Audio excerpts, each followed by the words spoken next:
All right. Hi guys, I'm Tracy. Thank you for joining me today. If you're new here, welcome. I hope you enjoy this video and subscribe before you leave. And if you're returning, thank you for coming back. So in today's video, I wanted to feature one of my favorite brush brands, and that is Bisyodo. So they're a little bit newer to me in that I only started using their brushes maybe in the last 6 months. But of the brushes that I do have, I'm very impressed with the quality, with the aesthetics of the brush, and with the functionality of these brushes. So I wanted to feature the brand and show you guys the brushes I have, as well as do some up close and demos of the brushes that I have. So I'm gonna start out with some background of the company. The company was founded in 1945. So for those of you that know like World War II history, that is when the war ended. So Bisyodo was founded in the city of Osaka, which is in the northern part of the main island of Japan, which is called Honshu. So if you look at the country, it's kind of like a series of islands that look like this. The main island is in the middle, is called Honshu. So Osaka is in the northern part of Honshu, and the Hiroshima prefecture, which is where Kumano is in the southern part of Honshu, and Tokyo is also in the slightly southern part of Honshu. So it's quite far from where the other brush companies are, and it's kind of interesting. I'm going to do a little bit of I guess Japanese history. In 1945 is when the US dropped 2 atomic bombs on the country of Japan to end the war, and Hiroshima was one of the cities that was destroyed by one of those bombs. So I kind of think that explains why it was founded in Osaka and why they started producing brushes there. And that also kind of marked the beginning of trade with Japan and other countries. Before that, things had been kind of closed off. Japan is one of those rare companies that remained a feudal society until fairly recently, from about like 1700 through like almost 1900. I could be wrong, but there was like a 200-year period called the Tokugawa period, where Japan kind of like closed off from the rest of the world and kind of existed in isolation. And at the turn of the century, like, beginning of the 1900s, is when the Meiji Restoration began. So Japan started going to other countries, to Europe, the US, and getting technology and kind of building their military, the beginning of becoming a military power within the world. So and then you take that all the way up to 1945 is when the war ended and kind of began the more, I guess, modern Japan that we know it today. Is kind of when that began. I mean, I'm kind of generalizing there, but it's when the country was allowed to kind of open its doors and trade with the rest of the world, including the US. So that kind of explains, a lot of how these brush companies came to be, because without trade, these companies, we wouldn't know about them today. Okay, so the company has 7 different brush lines, and they are the Bisyodo long and short, which are what I call like their premium lines. They're the more like luxurious looking brushes. The Future and Alba line, which are 100% PBT or synthetic, and then the Cheri series, which is a combination of synthetic and natural hair brushes, and then the Puff or the Puffy series, which is, they're just 2 brushes that are puffy and they're made out of Sokoho goat hair, and then the Rose series, which are just 2 brushes that look like roses, a little bit more decorative, and they're also made of goat hair. So I emailed the company to get some inside information from them, and I'll let you guys know what they told me. I asked about the production of their brushes, and so like with the long series, their hairs go through a process of washing and dyeing to get them to have this black color. And it might explain why they don't have that animal scent. I notice even when they're new, these brushes, actually the brand as a whole, their brushes don't smell like an animal, and it probably has to do with the process they use to wash and dye their hairs. And they didn't give me any more specifics because they said that's a secret. And their logo is embossed with a hot stamp, which is their gold logo right here. I'll show you guys these up close in a little bit. And they didn't know exactly how many brushes they produce a month, but that they make about 80 different kinds of brushes, and they're all made in their factory in Japan. Oh, and I asked what the future of the company is going towards, and they said that they are trying to shift their products to synthetic hairs, and that they are working on a new synthetic fiber. They're working on a new synthetic fiber brush, but dates are not announced yet. I think that's the majority of what I wanted to do as far as like background information. So let me show you guys the brushes that I have, and I'll start with the long series. So I have 3 of the long series brushes. I'm gonna just pull up the picture of them all. And these are the brushes that I'm just so in love with. They're just, I think, probably the most beautiful brushes that I have. And you've probably seen them if you've watched some of my CDJapan hauls. They look like this. So they're, for the most part, not all of them, but a lot of them are dyed Saikoho goat hair, and they're very, very soft. Not quite, I've compared them with my like blue squirrel and gray squirrel hair. They're not quite that soft, but they are softer than my other goat hair brushes, and it might have something to do with the way the hairs are processed.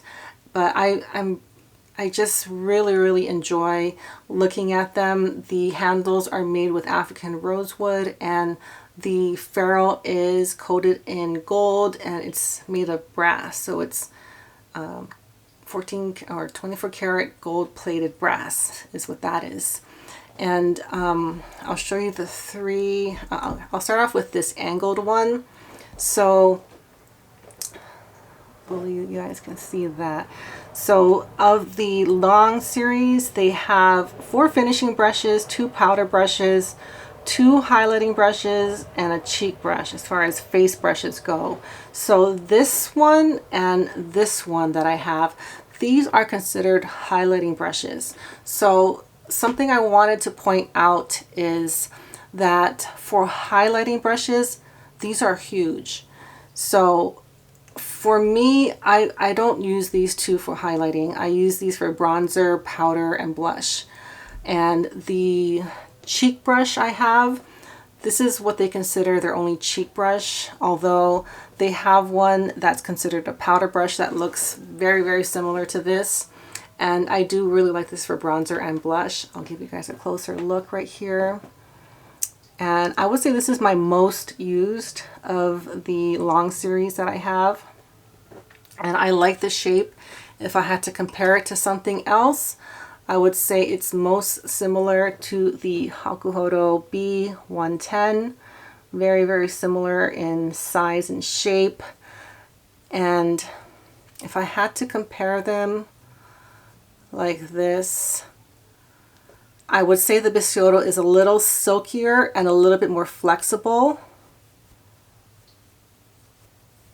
Very, very similar. A little bit more flexible. Like this has a little bit more spring than this one does, more of that. But it also could be the way it's cut. This could be more, a little bit more taper than this one. That's why it does that as opposed to that.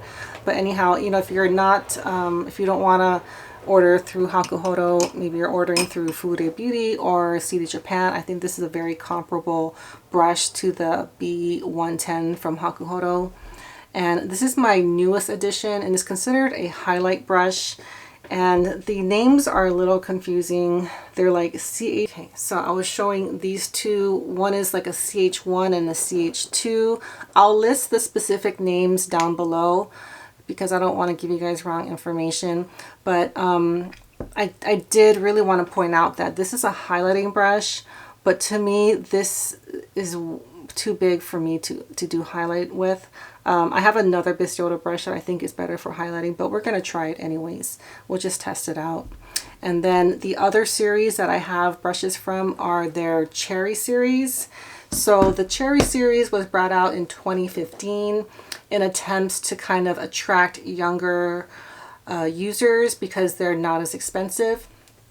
But I will say I have this one called the CHHC from the Cheri series, and it's a highlighter brush, but it is great for under eye powdering, and I use it interchangeably with my Wayne Goss number 2, which you can't get anymore. We're also going to try it with some cheap products today, but this is such a great value. I featured it in my best luxury brushes under $30. I believe it's like $28, $29, and it's such a great value. It's not as luxurious as their long or short series, but if you're not looking to spend that much, I think this is a great brush to go with. I also have their cream cheek brush, which is the CC-CH, but I'm not going to use this one. I don't really like it. It's dual fiber in that there's natural hair and synthetic hair. I generally don't like these type of brushes where like some of the hairs are long and some are short. See, like there's some short and some long. And I just don't think these fibers, they're not flexible enough to really like spread the product. So like when you put it down and you press, the hairs don't splay. It just kind of stays there. So I mean, if you like that, then this is a great value. But like my Sana G Classic Base, when I press it down, it spreads the product like that. That's what I look for in a cream cheek brush. So that's the only one of these brushes I'm not going to recommend. But this one, I recommend this one all the time, and I use this one a lot. Okay, so now we're going to do some demos of these brushes. So I'm going to do my blush, and I'm going to use this one. So I've used this one with all sorts of different blushes, and it works beautifully. I'll do it on this side. This is my Hourglass Mood Exposure. I use it the same way I do my Hakuhodo B110. I kind of press it on like this. But I do feel for a goat hair brush, it's soft enough that you can swipe. I don't usually swipe, but I do feel comfortable enough saying you can swipe without messing your foundation up. And just see how beautifully it lays on your blush. I really highly recommend this one. I'm going to do the other side with the angled version of that. So this is basically just like an angled version of that other brush. And I also use it the same way. I generally prefer a non-angled brush, but I like angled. I mean, it's kind of newer to me. For a long time I avoided angled brushes, but I've kind of learned to appreciate them. So I think I mean, one of my cheeks is a little different, but I would say the results are fairly similar, but I do tend to use it, like I'll use it over here. I'm going to try my new Laguna bronzer. It's just that the pan, this is like it's my birthday month, so I got like a free birthday present from Sephora. Try this with bronzer on this side.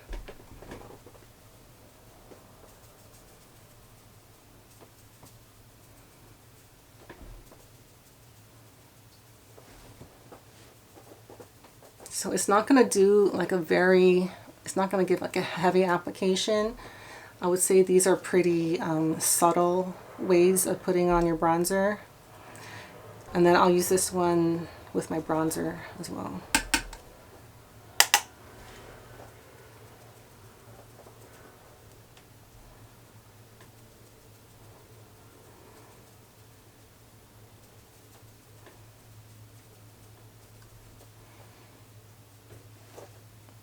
So that's how I've been using those two. I'll put a little bit of setting powder with this brush. I think I've demoed this before, but this is kind of how I use this one for the most part.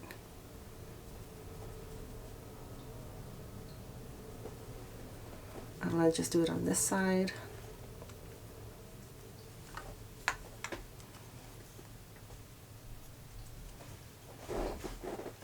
Zoom you guys in.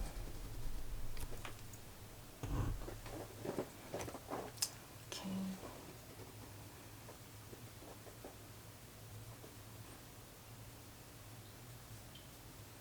I'm using the Dior Luminizer in Rosewood Glow.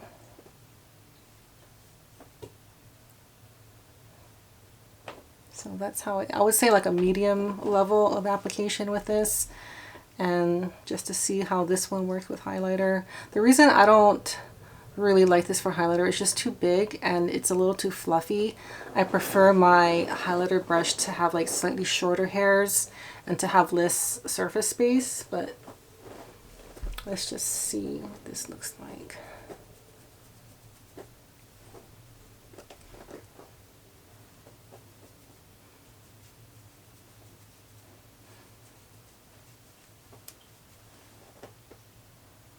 That's what that looks like. So, I mean, I think this maybe is a little bit more multifunctional. You could use it for highlighter. It's very soft on the skin. So if you want like a beaming highlight, this is probably not going to do that for you. But if you want something subtle, oops, that's the blush. You can do that. If you want specific highlighting, I would say this one probably better. Like if you want to do like the bridge of your nose or something.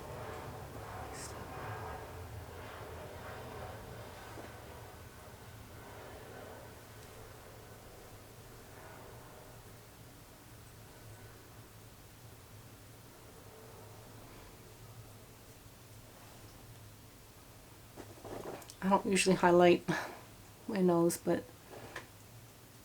I see a lot of people doing this. I'll do a little bronzer with this, highlighter brush.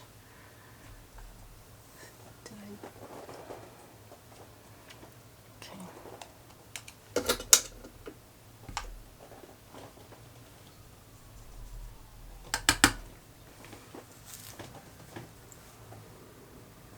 Maybe like bronzing in the contouring fashion.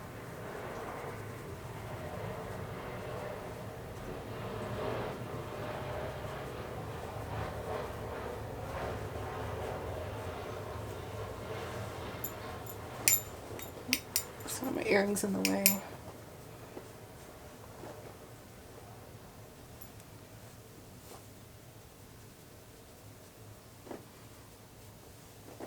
So I feel like if you're not looking to do like a more dramatic, more extreme blush and bronzer and highlighter look, then you will really like these. They apply product in a very subtle way and a very natural way. And that's probably why I like these brushes so much. I like my cheap products very natural and kind of like all blended together. And I thought maybe this one would produce like a stronger application, but not really. I'm gonna look so shiny after this.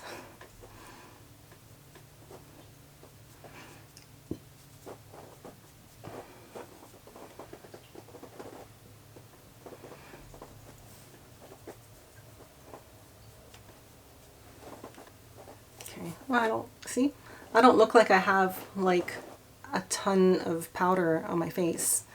So, one of the kind of like magical powers of having a really good brush, you don't have to worry about going like that and just being like, oh my God, I have so much makeup on. So I can't express enough how much I like these brushes, and I feel like they are very fairly priced. And compared to other brands that I have, I just feel like you get a lot for your money when you get one of these brushes. And you know, I like, for example, if you get like the Hakuhodo line that has the gold plated ferrule and the beautifully lacquered handle, the Vermilion series, the S series, you're going to pay way more than what you're going to pay for these. And I've gotten all of my Bisyodo brushes on CDJapan, and I love ordering from CDJapan because they have phenomenal service. They carry a lot of different brands, like smaller brands like Bisyodo. The only kind of downside is they'll often go in and out of stock, so you might have to check back, but you get your brushes extremely quickly. I get mine sometimes in like 2 or 3 days, and the shipment is coming from Japan, so that is very impressive. I use DHL option for shipping, and I've never had any problems. My package comes very beautifully done, and I've not had any problems with their service, and I can't say enough good things about CDJapan. Okay, so that's really all I had for today. Thank you so much for watching, and I'll see you all next time. Bye.